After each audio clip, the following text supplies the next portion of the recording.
பாரு பாரு பாரு பாருவை தவிர வேற யாருமே பிக் பாஸ் வீட்டுக்குள்ள இருக்கிற யாருக்குமே கண்ணுல தெரிய மாட்டாங்க அப்படின்னு சொல்லலாம். ஆமாங்க, மைக்கு மாட்டாம அராரவ போறத விட பல இடங்கள்ல பேசிட்டு இருக்கா. நேத்தெல்லாம் எஃப்ஜே கூட பேசும்போது கனி வந்து மைக்கை கழட்டிட்டு பேசுறாங்க. வியானா எஃப்ஜே கிட்ட பேசும்போது மைக்கை கழட்டிட்டு பேசுறாங்க. இது எதுவுமே எவனுக்குமே கண்ணு தெரிய மாட்டேங்குது.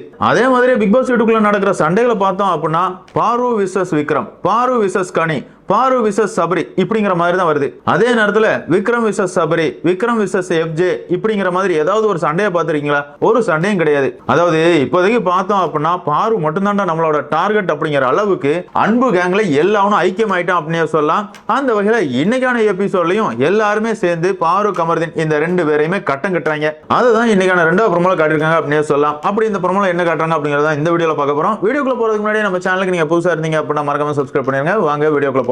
அதாவது இந்த வார வீக்லி டாஸ்கான நீதிமன்றம் டாஸ்க பொறுத்தவரை இன்னைக்கான எபிசோட்ல ஒரு கேஸ் எடுக்கிறாங்க. இந்த கேஸ் பொறுத்தவரை சுபிக்ஷா, ரம்யா, சாண்ட்ரா, திவ்யா இந்த 4 பேருமே சேர்ந்து கமர்தீன், பாரு இந்த 2 பேருக்கு எதிரான வழக்கு அப்படின்னு சொல்லலாம். அதாவது பாரு, கமர்தீன் இந்த 2 பேருமே மைக்கை கழட்டி வச்சுட்டு பேசினாங்க, மறைச்சு வச்சுட்டு பேசினாங்க அப்படிங்கிற மாதிரி பிக் பாஸ் வந்து ஒட்டுமொத்த வீட்டில் இருக்கிற போட்டியாளர்களுக்குமே ஒரு பனிஷ்மெண்ட் கொடுத்தா இருந்தாரு. அதாவது பாரு, கமர்தீன் இந்த 2 பேருமே மைக்கை மறைச்சு வச்சுட்டு பேசுறாங்க, அதனால ஒட்டுமொத்த வீட்டையுமே பனிஷ் பண்றேன் அப்படிங்கிற மாதிரி பிக் பாஸ் பொறுத்தவரை பிக் பாஸ் வீட்ல இருந்த காஃபி பவுடர், டீ பவுடர், முட்டை, பால் இது எல்லாத்தையுமே எடுத்துட்டாரு. இது எங்களுக்கு நடந்தது மிகப்பெரிய அநியாயம் அப்படிங்கிற மாதிரியும் இதுக்கு காரணமாக இருந்த பாரு, கமர்தீன் இந்த 2 பேரையுமே பனிஷ் பண்ணோம் அப்படிங்கிற மாதிரி இந்த 4 பேருமே ஒன்னா சேர்ந்து ஒரு வழக்கை பதிவு பண்ணிருக்காங்க.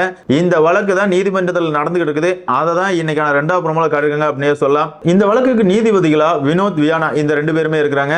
அதே மாதிரி வழக்கு போட்ட சுபிக்ஷா, ரம்யா, சாண்ட்ரா, திவ்யா இவங்களோட வழக்கறிஞரா சபரியும், குற்றம் சாட்டப்பட்ட பாரு, கமர்தீன் இவங்களோட வழக்கறிஞரா அமித்தும் இருக்கிறாரு. வழக்கும் நடக்குது. இதுல எல்லாருமே சேர்ந்து பாரு, கமர்தீன் நீங்க பண்ணதான் தப்பு, உங்களாலதான் எங்களுக்கு இவ்வளவு பெரிய தண்டனை கிடைச்சிருக்குது அப்படிங்கிற மாதிரி அவங்க ஆர்குமெண்ட் பண்ணிட்டு இருக்காங்க. அதே நேரத்தில் பாருவா இருக்கட்டும், கமர்தீனா இருக்கட்டும், என்னப்பா நாங்க பண்ணது தப்பு தான் இல்லைன்னு சொல்ல, அதுக்கான தண்டனையை தான் நாங்க பண்ணிக்கிட்டு இருக்கோம்ல, நீங்க எல்லாரும் சேர்ந்து எங்க 2 பேருக்கும் தண்டனை கொடுத்துருக்கீங்கல்ல, வீட்டு வேலையெல்லாம் நாங்க பார்த்துக்கிட்டு தானே இருக்கிறோம், மறுபடியும் இப்படிலாம் சொன்னா எப்படி அப்படிங்கிற மாதிரி அவங்க கேள்வி கேட்கிறாங்க.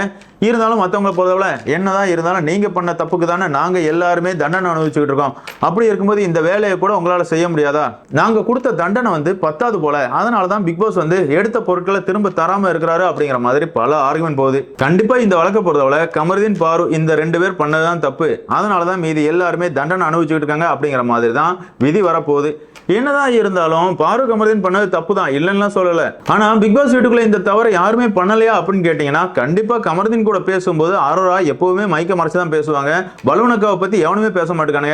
ஒட்டுமொத்தமா விஜய் டிவியுமே பாரு, கமர்தீன் இவங்க 2 பேரையும் டார்கெட் பண்ண மாதிரி இருக்கு. ஆமாங்க, நேத்து எஃப்ஜே கிட்ட பேசும்போது கனியோட மைக் மொத்தமா கீழே கிடக்குது. பிக் பாஸ் பொறுத்தளவுல அந்த இடத்துல வார்னிங் கூட கொடுக்கல. அதே மாதிரி தான் நேத்து கோர்ட் டாஸ்க்ல எஃப்ஜே, வியானா இவங்க 2 பேருமே காதல் கண்டென்ட் கொடுத்துட்டு இருக்காங்க. அதாவது எஃப்ஜே பொறுத்தளவுல கொஞ்சம் மைக் கொஞ்சிட்டு இருக்கான், வியானாவை பொறுத்தளவுல சினுங்கிற மாதிரி சினிங்கிட்டு இருக்காங்க. அப்போ வியானாவோட மைக் அவங்களோட மடியில தான் கிடக்குது. அந்த இடத்துல அதாவது நீதிமன்றம் டாஸ்க் நடந்துகிட்டு இருக்கும் போதே பிக் பாஸ் பொறுத்தளவுல அதுக்கு எதிராக வாய்ஸ் அவுட் பண்ணவே இல்லை. இதே மாதிரியே பிக் பாஸ் வீட்டுக்குள்ள பலருமே பல இடங்கள்ல விதிமீறல்கள் பண்ணிட்டு இருக்காங்க. ஆனா ஒட்டுமொத்தமா இருக்கிற போட்டியாளர்கள் எல்லாருமே சேர்ந்து எப்படி பாரு, கமர்தீனை டார்கெட் பண்றாங்களோ அதே மாதிரி தான் பிக் பாஸ் டீமுமே பாரு, கமர்தீன் மேல மட்டுமே போக்கஸ் செலுத்தின மாதிரி இருக்குது. என்னதான் இருந்தாலும் இந்த வழக்கை பொறுத்தவரை எப்படி சுவாரஸ்யமா கொண்டு போக போறாங்க, இதுல என்னெல்லாம் பிரச்சனைகள் வரப்போகுது அப்படிங்கலாம் நம்ம வெயிட் பண்ணி தான் பார்த்தாகணும். அதே நேரத்தில் பிக் பாஸ் ரசிகர்களான உங்களை பொறுத்தவரை பாரு, கமர்தீன் பண்ணது தப்பு, அதற்கான பனிஷ்மெண்ட்டையும் போட்டியாளர்கள் எல்லாருமே சேர்ந்து கொடுத்திருக்காங்க. அதை அவங்க பண்ணிக்கிட்டு இருக்காங்க. இருந்தாலுமே அவங்க 2 பேருமே டார்கெட் பண்ற மாதிரி திரும்ப திரும்ப பிரச்சனையை உண்டு பண்றாங்க. இதை பத்தின உங்களோட கருத்துக்களை மறக்காம கமெண்ட்ல மென்ஷன் பண்ணுங்க. இந்த வீடியோ உங்களுக்கு பிடிச்சிருந்தா லைக் பண்ணுங்க, ஷேர் பண்ணுங்க, மறக்காம சேனலை சப்ஸ்கிரைப் பண்ணுங்க. Thank you friends.